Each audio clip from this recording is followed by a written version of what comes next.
Install Android 9.0 Pie on Xiaomi Mi 8 via LineageOS 16. Please check the description for important notes and all the download links. First download ROM and GApps packages, then transfer the downloaded files to the phone storage, link is in the description below. Step 2. Boot your device into TWRP recovery.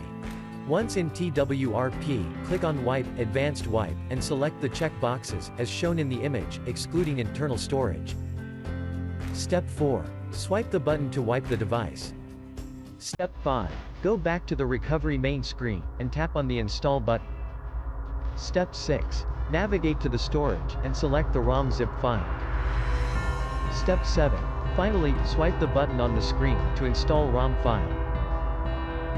Step 8. Flash the GApps zip package, in the same manner. Step 9.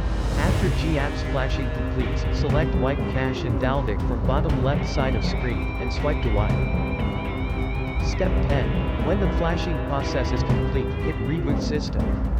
That's it, you have successfully installed the ROM on your device.